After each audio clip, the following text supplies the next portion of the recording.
So for anybody who believes the headlines that it's all hopeless in general practice, you can just see examples of how that is absolutely not true. It's certainly true that there are challenges, but very satisfying specialty within medicine. Now, government. We all want government to do something and solve our problems. Well, we're going to get some people up from government and see what the government can do for us. Although they're going to quote John F. Kennedy and say, well, don't ask what we can do for you, what can you do for us? Stephen Bali is the local member for Blacktown. Hugh McDermott is the member for Prospect. Mike Freelander is the federal member for Macarthur. Was my resident when I was a registrar in paediatrics. He survived that, amazingly. The Mayor of Hills, Peter Gangemi, and the Cumberland Mayor, Lisa Lake.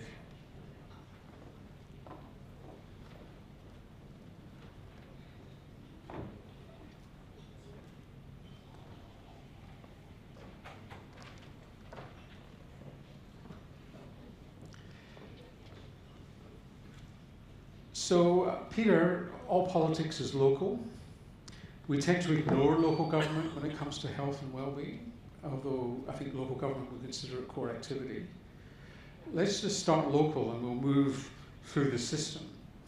There's a lot that government is not doing here, but there are things that they are. Just talk about the things that you're doing, but also the challenge in front of you. Well, it's certainly a big challenge, as we've heard here today. Here in Western Sydney, we know the demographics, we know the numbers. It's an increasing epidemic that all levels of government need to do more about. As a council, we're a big organisation. We're intricately linked with our community, and so we can use that size and our ability to, we can advocate for incredible causes like this. I remember when I was elected mayor, one of the first meetings I took was when Gangemi came to my office, and since then they've invited me to a number of events and asked me to do a number of things, and generally what Glenn's asked me to do, we've been able to do and assist. So we can obviously as a council promote incredible initiatives like this. We can send messages to our residents what we need to do and what are things that our residents can do. We also which is all great, but I want to really get to picking up on Jim's challenge about discomfort. One of the things I did, I'm not necessarily proud of it, but is that I was the doctor on, the media doctor on Biggest Loser. And for those of you who don't remember or never heard of it, this was a show, a so-called reality show on Channel 10, which you got people who were obese, and the person who lost the highest proportion of their body weight won if they survived to the end. There was a lot of criticism about it, but one of the things that we were proud of is that we went to the second heaviest city in Australia, which wasn't Blacktown. It was Ararat in Victoria, and the heaviest in those days was Bundaberg in Queensland. Now, there were no walking tracks. Woolies and Coles did not stock fresh vegetables in any great quantity. And it took this juggernaut coming to town and actually giving money to the local council to actually build a walking track. And part of the barrier were local councillors. And I've talked to local councillors who just don't understand the environment and health. So this might be a career-ending question for you. To what extent do local councillors understand this stuff, that actually planting trees is good for health and well-being, is going to reduce type 2 diabetes? Well, on the Hillshire Council, we've got a great team of councillors, all 13 of us, and we absolutely understand. No, but we absolutely understand these issues, and in this term of council, we've made it a top priority to increase the number of facilities in our recreation network, but also the quality of them. So, for instance, in this term of council, we've spent a record amount in recreation facilities, things like our Waves Fitness and Aquatic Centre, which is a nation-leading aquatic facility in terms of its quality. That's encouraging people to get out and about. We've done a lot with our networks of footpaths and cycleways, such as the Greenway Link. You can cycle from Bella Vista to Rouse Hill without leaving the footpath, for instance, without having to cross too many busy roads. We're doing a lot of tree planting. So, for instance, along Samantha Railway Drive, we've got some grants from the state government for that. Thank you, Stephen. And then also we do things like Plant a Tree Day. We've got one in the Gables just this weekend, for instance. So I will be certainly telling our volunteers there this weekend that by doing this, you're doing not just in work for the environment, but also for health and well-being. And so these are all little issues that we're always looking to do more of, and it's very exciting, I think, the direction that we're heading. And Cumberland, Lisa? Well, everything that Peter's doing, of course, is matched through Cumberland Council's work with a number of planning proposals that have been undertaken only this year. There's been 2 where we've recognised that in rezoning areas, it's not enough to put further density in and build further houses. You have to adequately accommodate green space. And if COVID's taught us anything, it's the value of having public open spaces. But the strength Are developers playing ball? Yes, because that makes their properties much more attractive, particularly if they're building home units. They recognise that public spaces are critical to people wanting to live in their developments. But the point I wanted to make about local councils particularly, and perhaps building on what Shanthini said earlier, is that councils have the function of being very good coordinators. And if you want to get a message across about healthy living, about good diet and nutrition, councils know how to contact all the organisations that can assist with getting that message through. And in a place like Cumberland, where you have people from about 115 different countries, 65% of our people speak a language other than English at home. You need to know who are the leaders of various ethnic organisations. You need to know who are the leaders of communities of faith, and of course all the leaders of all the sporting organisations, and through that you can use that network to get an effective message. And at the end of the day, when you looked at what happened with COVID and the work that we had to do to convince people about the necessity to be vaccinated, it was only through working through trusted community leaders that we were able to be successful. So you're an obvious partner in something like this, but not necessarily a natural partner because you're not part of the health ecosystem in a sense. Exactly. So we have to be the link, and I think that's where councils can come in. We can be the link between the health experts and the local people, and we can encourage meetings and set up venues and do what's necessary through, I mean, we have 8 libraries that put on workshops right through all the school holidays particularly. We've got 5 swimming pools. We've got hundreds of parks and sports grounds, many of them now being built with outdoor gyms. We've got the facilities and we've got the networks to be able to encourage a good community of practice. So, doing good work, but looking forward, what are the elements in the system that need to be put in place to actually to minimise, if you like, the missed opportunities? Because not everybody would know what you're doing and how the facilities that could be taken advantage of. Yeah, that's right. So communication is the key, and communication in languages. Often councils talk about putting things out. They proudly say, well, we get all this information out in the top 5 languages. But I think in an issue like diabetes, I think you have to look to some of the smaller communities, target the ones where you know diabetes is particularly a risk, a health risk, and start working in language through their trusted community leaders to get that message through. But the good thing about councils is we have people who do that every day in all sorts of aspects, and I think probably we could be a very effective link. So Hugh, we've got these various levels of government. Sometimes we tear our hair out at the various levels of government and the state-federal relationship, but states cop the bill for this, and you don't necessarily hold all the levers. But just give me your perspective of the role of state government in solving this problem. Well, as everyone here would know, the health budget in the New South Wales is significant. It's the biggest budget, the biggest cost that we have as a government. And that reflects in every single state, more than transport, than infrastructure, or any other area. At the same time in New South Wales, we have a massive debt now of $187 billion. So we're having to manage that now as well. And cost of living pressures on families, particularly working families in Western Sydney, an area of Blacktown, is crippling.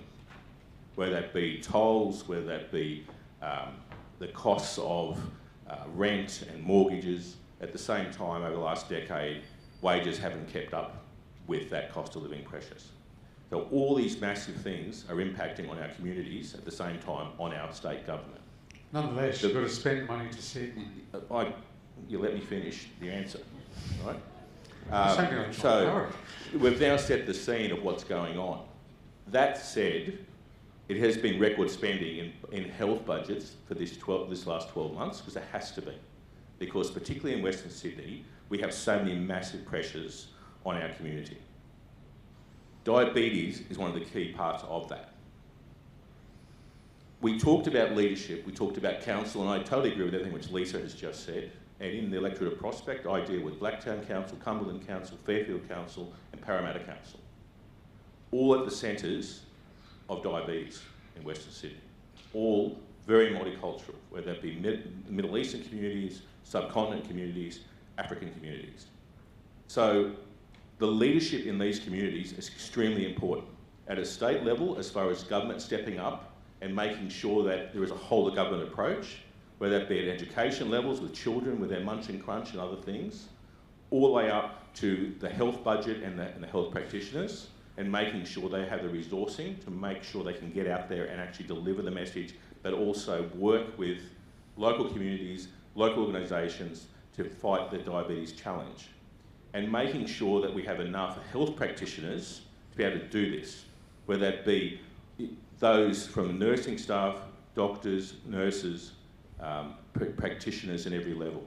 Now, we've had 3 GPs up here and practices. 2 of them are in the electorate of Prospect when I've dealt with them before, and they work very, very well and very strongly together. The 3rd one at Mount Druitt, Dr. Lim is well known throughout Western Sydney for his leadership. But there has to be more than that.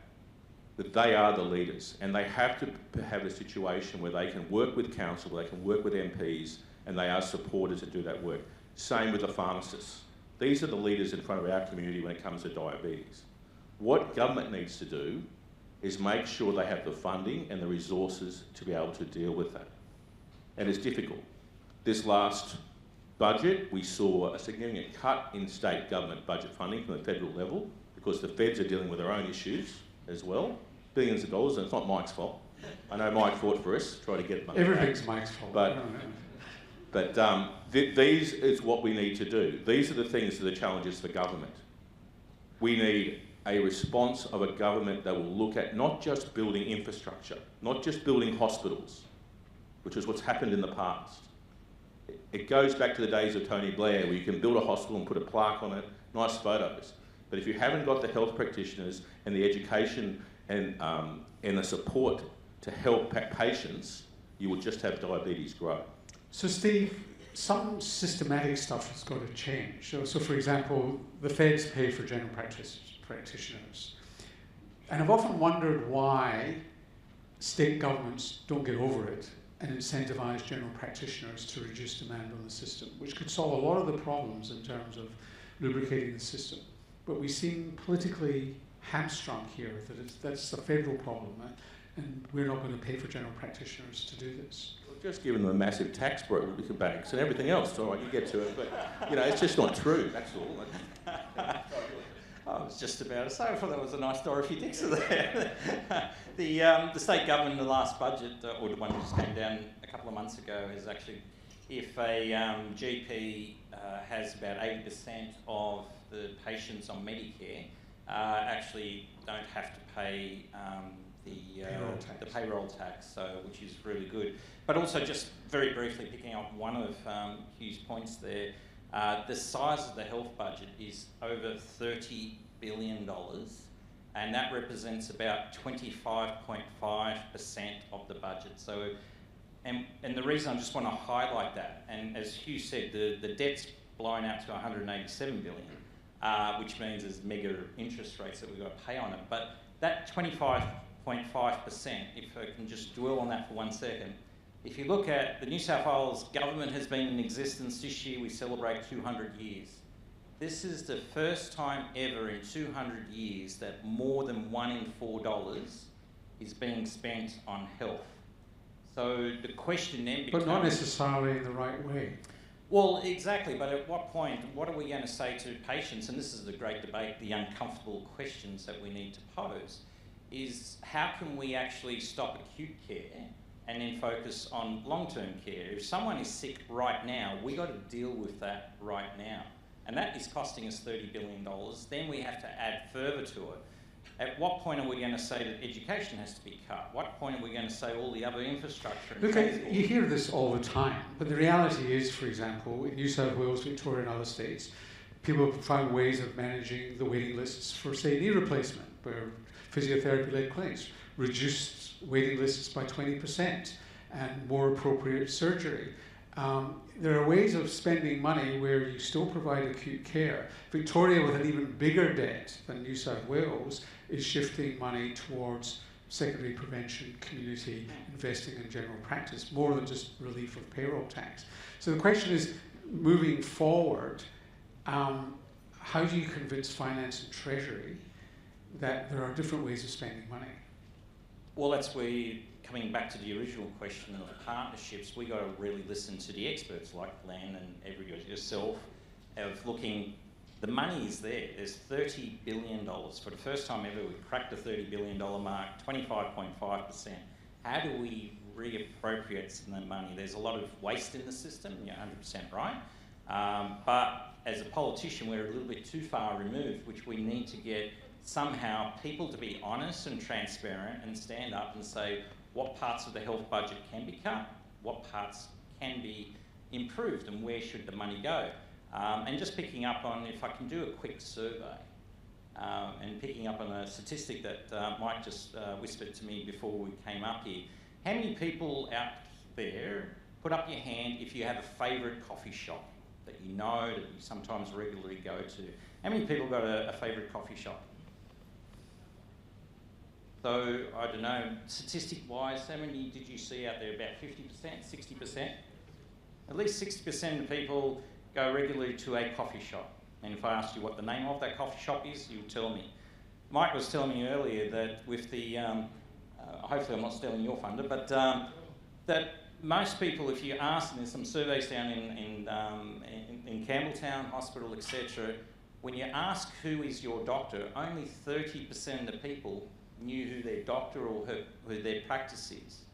So if we're really serious about health, if we know where our coffee shop is, but we don't know who our doctor is, that's the first step as far as what the state and local council and the federal government need to work together to make the primary doctor as an important aspect, which means we need to address, as it was talked about before, what is the financing of your GP? What's the appropriate way to be able to address diabetes, etc.? Michael, you've had a parliamentary inquiry, you've made various recommendations, one of which is funding continuous glucose monitoring in type 2 diabetes, albeit only for people on insulin rather than in general. Well, that's another debate to be had. The question I've got for you is, this is a societal problem, it's a socio-economic problem, it's about food security, it's about incentives of the system. Your government, just like previous governments, has done nothing about controlling and regulating the global food industry. Why not? And you've not regulated advertising. So the core cause here, obesity is a problem of the 60s, 70s and 80s. And if you look at cohorts of children born, genes haven't changed, parents haven't changed, but obesity has gone up by 10-year cycles. And the smart brains in this area, the research say, it's the global food industry that's done it. And federal governments, one after the other, have done nothing about it. And all they want to do is educate the public, which has almost no effect.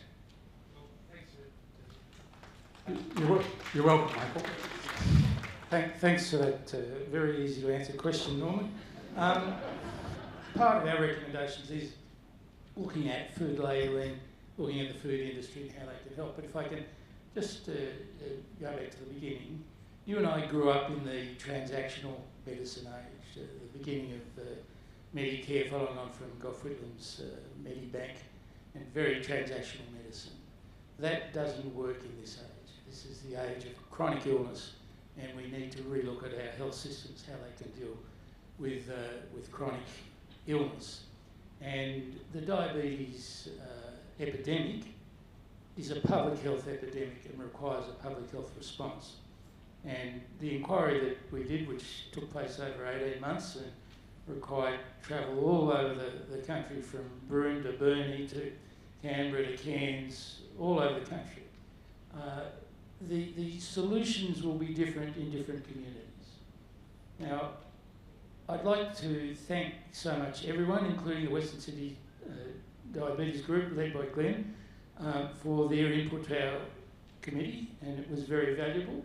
For Diabetes Australia, for all the other people that contributed to our report, we made a number of recommendations which I have committed to making sure we will deal with.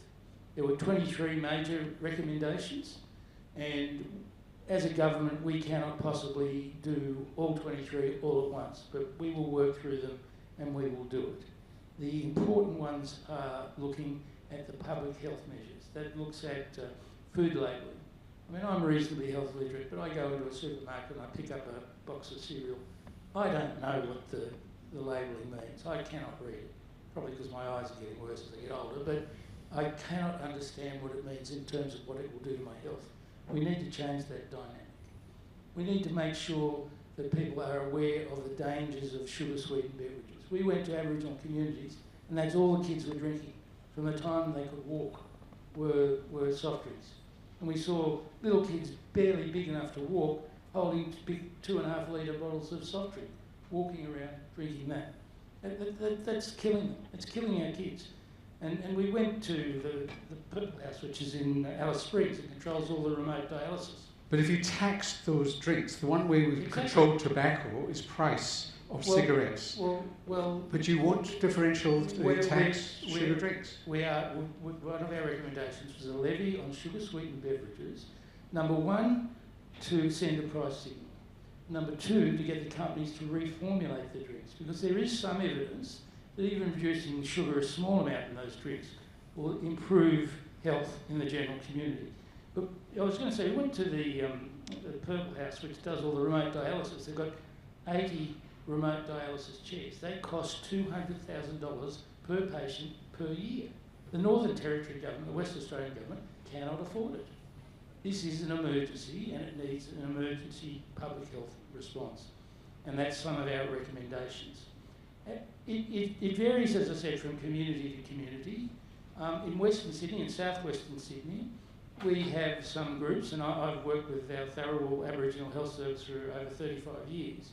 They're putting in place, with the support of the government, the state government, I must say, some really important things in providing healthy food for their Indigenous communities at a subsidised price. But we went to some remote communities, particularly in North Queensland, and I went into the supermarket in Yarranbar, which is about 150 kilometres west of Cairns. There wasn't a piece of fresh food in the place.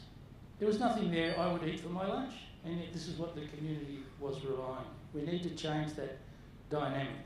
In Western Sydney, we have groups like Pacific Islander groups. They're well aware of the dangers of diabetes. They're seeing people with obesity and type 2 diabetes needing dialysis in their 20s. The vascular surgeons saw us because they are seeing a massive increase in amputation in people in their 40s and 50s. So it is affecting every area of medicine. It requires an all-of-government response, from local government through to federal government. I would disagree with a little of what I've heard about development. We need to make our environments less obesogenic. I don't see developers doing that at all. In fact, they try and get rid of every bit of green space they can to put houses on it. Certainly in southwest Sydney, that's what's been happening. It's barbaric what they're doing.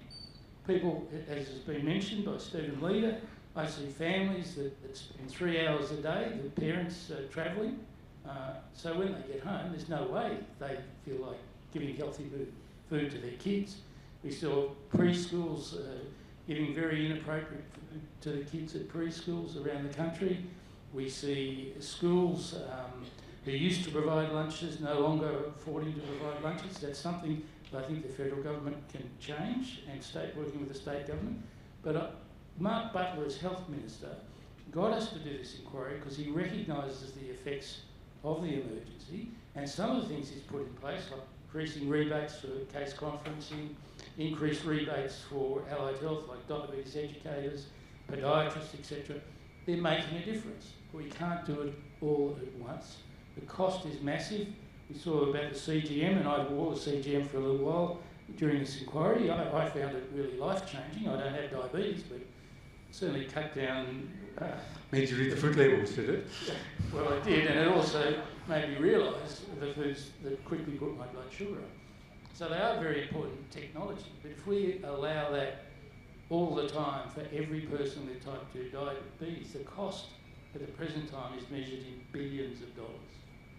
And we can't do that. So we need to work out some way of gradually getting access to the new technologies. And there are ways of doing it, for example, allowing it for 3 months a year or 6 months a year, and starting off by giving it to just people with type 2 diabetes and requiring regular insurance. So there are ways of doing it. But the federal government is trying to address this, and we will be working with the state government, and I've got the utmost admiration for Ryan Park. He actually, in a contracting state budget, he has actually done the best he could to get health funding in New South Wales, and certainly for Western and Southwestern Sydney, because he understands the issues. Lots to talk for a lot longer. No, lots to be done. Commitment there from the panel and at all levels of government. Thank you all very much for joining us.